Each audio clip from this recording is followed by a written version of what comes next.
name is Tori, this is Novel Life, and welcome back to my channel.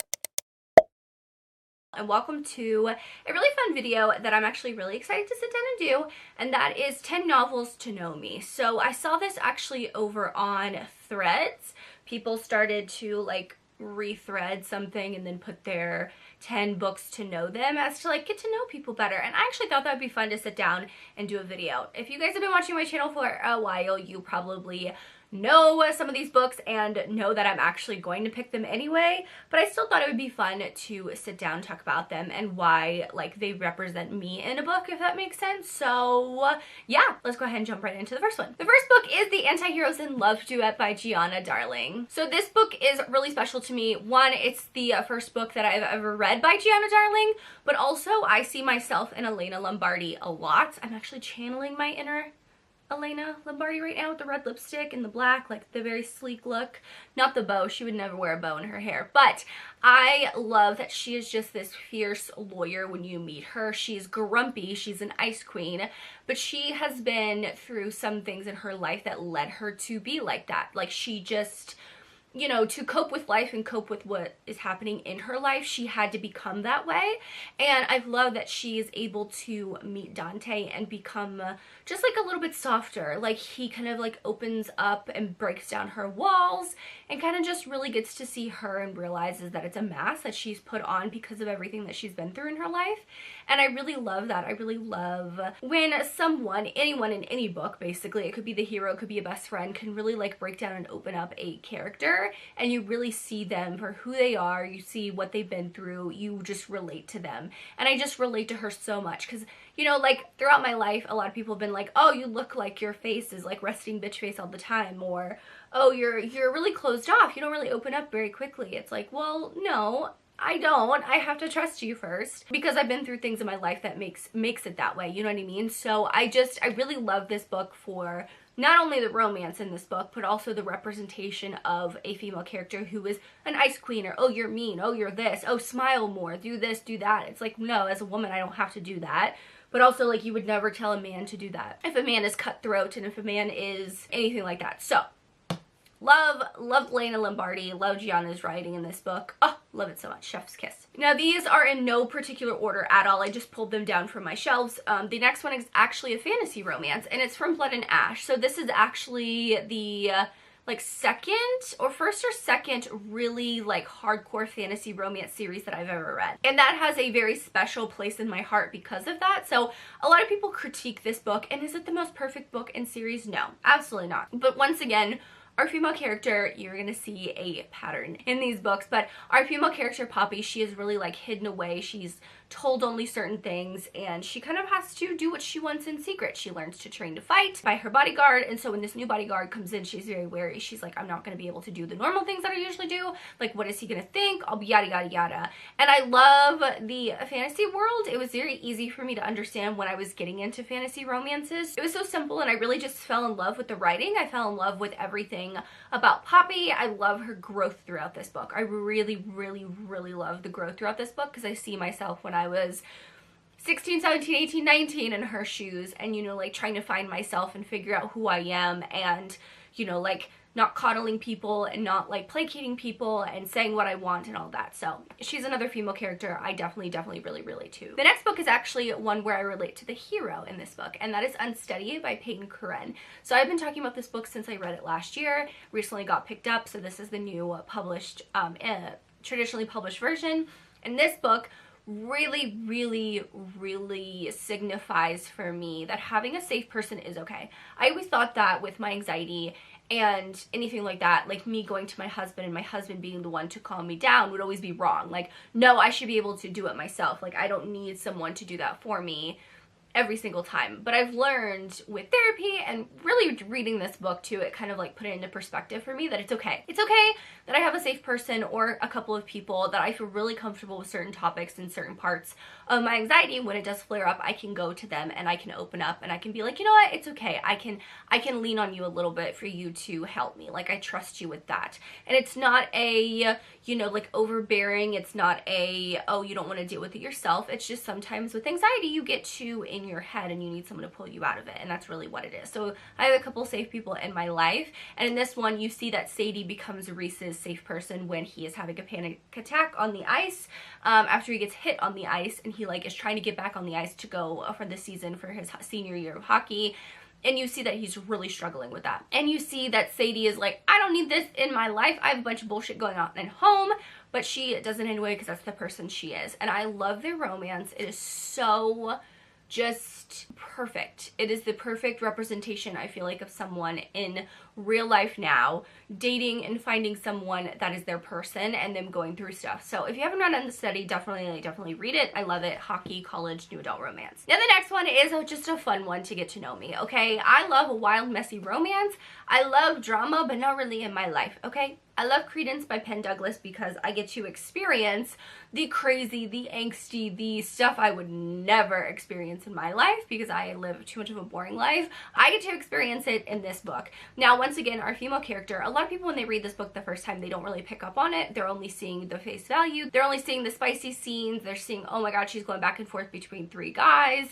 You know, that's really all they see. But Tiernan gets something from each guy. It's like her having 3 separate relationships with 3 different people who aren't in the same house or in the same family or anything like that. So it's very interesting because each guy teaches her something about herself, something that she needs. One person teaches her to love herself and appreciate herself. One person teaches her that it's okay to speak up and go after what she wants, and she doesn't have to stay in this house or stay in a specific place or go with a plan that everyone else thought that she would go with her life. And the last person is her partner. And I really just love that like evolution of Tiernan in this book. Once again, it's a female character thing, and how she got that from, I mean, most people get that from one person. They meet that one person in their life and they get all of those things and they fall in love with them and have a happy ever after, right? But in this case, it just is unconventional in the way that it's 3 different people and they all teach her something. So yeah, this is just a fun one, but if you know me and my channel and you've watched me for a while, Credence is one of my favorite books. I mean, these are all some of my favorite books, but that's just one that's like a fun one. Now the next 2 are historical fiction books. So one is The Flight Girls by Noelle Salazar. So this is one that I read 1 or 2 years ago now. I've recently been getting back into historical fiction. I love a good historical fiction book. And for me, my historical fiction books have to have a good romance, like subplot, or it has to have a really good female character friendship. That's these women.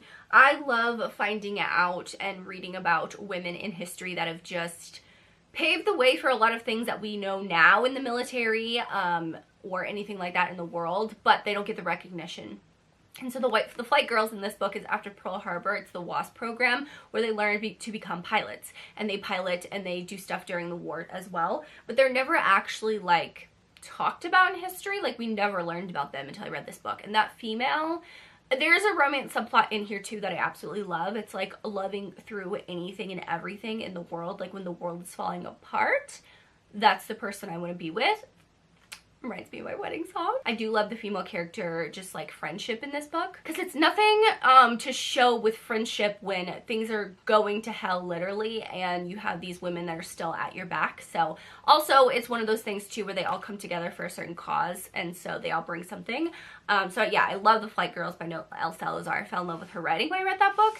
Now the other book is The Women. This is a book that I read this year. I have not stopped talking about this book since I read it. This is just more about our female character and what she goes through. She goes through like 8 to 10 years in her life in this book, which I actually didn't realize until my friend Jess read it and she like explained it that way, and I was like, actually that's really true. She does do that. I just love the every aspect, the ups and the downs, the highs and the very lows of everything in this book. The complicated relationship between people at war, between your family, between siblings, between friends, when war starts and you come back and you're not the same person and people think that you're the same person, but you're not. You've been through something and you can't get help for that, and the struggles like throughout history that women have gone through with it. Everything about this book I love as well. It is a singular woman going through shit in her life, and she comes out on the other side, and that's just one inspirational for me, but also everything that she goes through is inspirational, that she stayed alive during all that. So love this book as well. The next one I have is another fantasy romance, and it's just one that I wanted to bring up, and that's Heir of Fire by Sarah J. Maas. Yes, I'm a Sarah J. Maas fan. I've read everything that she published. I love this book, specifically in the Throne of Glass series. This is my favorite book in the Throne of Glass series because it really represents our female character and our main male character that you see in this book, and most people hate this book because you're like, oh my god, he punched her in the face. Like, how is he supposed to be the hero? How is he supposed to be the main love interest? All of these things like that when he punched her in the face. And it's this breaking down of things that have been instilled in you from your childhood, right? And you need someone to literally slap the shit out of you to bring it out. And the connection that these two characters have in that training period just really is stuck with me. And I can't really figure out what it is and why it relates to my life specifically.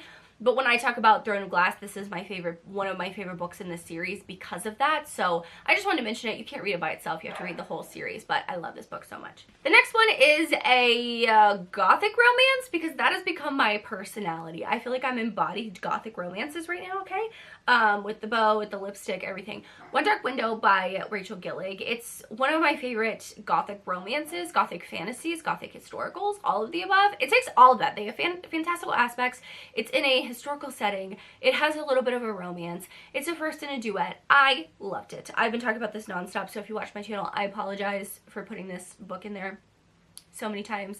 But I loved it. I thought it was fantastic. I thought it was a perfect just blend of all of the historical, fantasy, romance, just everything. And I loved it. There's not like one particular thing, but like as a reader, as a novel, this is like almost a perfect novel for me. Do you know what I mean? So yeah, I just want to mention that one. Another one is actually not a romance, it's not a fantasy, it's not anything but fiction, and that is The Midnight Library by Matt Haig. So I'm very open about my mental health a lot over here on my channel, especially over my Patreon, and this book really put into perspective. Actually, I DNF'd this book when I first started listening to the audiobook because I was not in the right headspace, but basically our female character in this book, she commits suicide. She goes through with it. She's thrown into the Midnight Library where she gets to pull a book off a shelf and see like a specific time and place in her life that she had like two paths and she chose this one and she can go down the other one. And I find that so intriguing because not a lot of people talk about, like, people talk about suicide and like going through like having those thoughts and stuff like that, but it's like what happens if that goes through? Like what happens? Like, what would you think? You know what I mean? And you see that she's going through all these things in her life, realizing that not only that maybe she chose the wrong path for certain things, she didn't have to do that. You know what I mean? So I just find this incredibly thought-provoking and intriguing. I think everyone who reads this book will get something different out of it. So what I got out of it will be completely different than if you read it. You know what I mean? So this is one that I also really loved. And the last one I want to talk about is a beloved book to me that if you've been watching my channel for the last year or so, you know, that is Saving 6 by Chloe Walsh. I would technically put Saving and Redeeming 6 on here, honestly, either one of those, but I just chose the first one because you have to read this book first with reading Joey's story. So Joey is the star. He is the hero that I clung to. He is the hero in this book and the character in this book that I see myself in, where you're just trying to live life. You are trying to get through it day by fucking day, and everything and the kitchen sink is thrown at you. You are trying to get up on your feet. You are trying to pull through. You are trying to be positive. You're trying, in this book, he's trying to take care of his siblings. He's trying to go to school. He's trying to have a romance. He's trying to take care of his mother who's being abused by his father. He's trying to just keep his life afloat. And it comes to the point in this series, in these two books, where he just breaks down and he cannot do it anymore.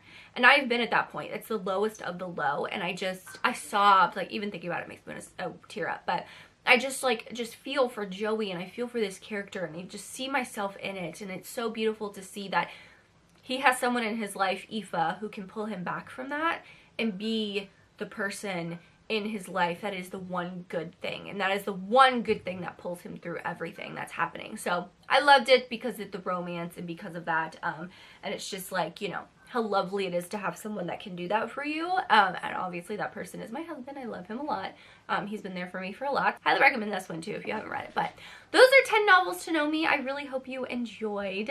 You can let me know a couple novels that represent you. If you've read any of these, let me know in the comments down below. For the emoji, leave me the lipstick emoji, like the kissing emoji with the lipstick outline of lips, just because I'm wearing red lipstick and I always feel feisty when I wear red lipstick. But thank you guys so much for watching. Make sure you like and subscribe for more content for me. As always, I hope you're living a novel life, and I will see you in my next one.